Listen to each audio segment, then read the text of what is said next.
Halo sahabat-sahabat semua. Hari ini kita dipertontonkan dengan perang. Dunia sedang kacau. Di Timur Tengah kita tahu Gaza tiap harinya banyak orang yang meregang nyawa. Belum lagi di Ukraina yang terus berperang dengan Rusia. Dan yang baru-baru ini yaitu Pakistan dan India mulai memanas. Dua negara yang sama-sama memiliki nuklir sepertinya juga akan bersengketa dan berperang. Dan yang sejak dulu juga tidak pernah selesai, yaitu konflik Laut Cina Selatan. Artinya negara atau dunia sekarang sedang tidak baik-baik saja. Dan hari ini kita juga dipertontonkan dua negara besar yang sedang bertarung perang dagang, yaitu Cina dan Amerika. Setelah Donald Trump terpilih sebagai presiden, dia tiba-tiba mengumumkan tarif impor kepada Cina sekian puluh persen untuk tarif impor. Terus kemudian naik lagi menjadi sekian ratus persen, dan sekarang sudah lebih dari 200%. Dan itu tarif impor yang sama sekali tidak masuk akal.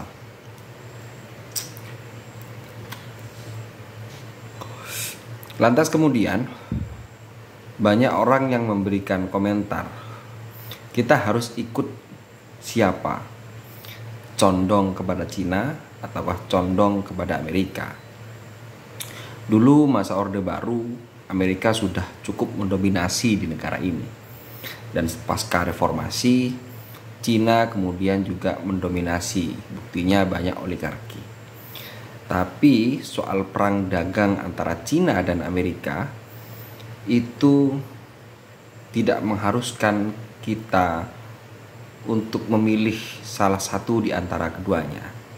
Karena kenapa? Kita sebagai negara yang berdaulat tidak mungkin kalau kemudian harus berdiam diri ketika mendapatkan ancaman dari luar. Sebelumnya Amerika lewat Donald Trump sudah mengancam soal QRIS, TKDN, terus kemudian GPN. Nah, ini apa hubungannya? Apa hubungannya?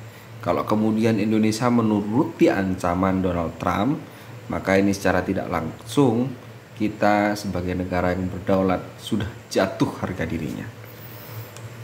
Sudah jatuh. Ini kan hanya soal alat pembayaran dalam negeri. Terus kemudian kenapa kemudian sampai harus diancam? Setelah ancaman itu jalan, Cina juga ikut mengancam. Jangan sampai ada negara yang kemudian bernegosiasi. Maka ini mereka yang bernegosiasi dengan Amerika dianggapnya sebagai kubunya Amerika. Jadi kita dihadapkan dengan situasi yang dilema. Kita harus berpihak kepada siapa di antara dua negaranya.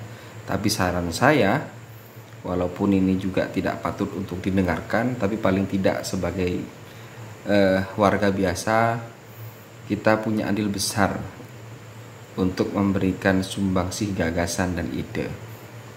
Saya menyarankan Indonesia berada di antara dua negara. Kita harus berteman baik dengan Amerika, dan kita juga butuh mitra dagang, yaitu Cina. Kalaupun kita harus bernegosiasi, harusnya kita tidak berjalan seorang diri, tapi kita juga harus melibatkan negara tetangga dan lain sebagainya. Itu saya rasa cara yang bijak agar kemudian kita tidak dianggap sebagai satu-satunya negara yang berpihak di antara dua negara besar.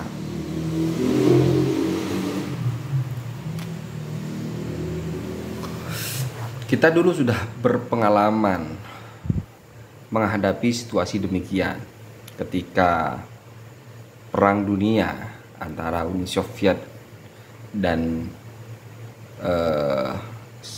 Uni Soviet, terus kemudian dengan sekian negara ya, dengan Inggris Raya, dengan Jerman, kok dengan Jerman? Ya, dengan Jerman. Kita membuat non-blok yang dipelopori oleh Soekarno. Jadi negara yang tidak terlibat dengan negara manapun untuk kemudian berperang. Dan hari ini mungkin kita juga bisa menjadi inisiator ya. Juga bisa menjadi inisiator berkompromi dengan negara-negara yang juga mendapat ancaman yang sama dengan Indonesia. Kita berkompromi lalu kemudian menyatakan bahwa kita tidak ingin terlibat antara perang dua negara tersebut, perang dagang. Kalau kemudian kita dibaca berpihak terhadap salah satu dua negara itu, maka itu juga akan memberikan dampak yang kurang baik dari sisi perdagangan dan lain sebagainya. Dan ini butuh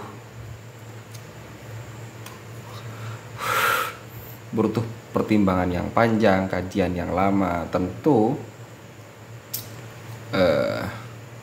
presiden dan menteri-menterinya, terus kemudian para pemangku kebijakan sudah memikirkan hal itu, dan juga patut juga mendengarkan banyak saran dari banyak pihak agar tidak kemudian kita terjebak konflik di antara kedua negara.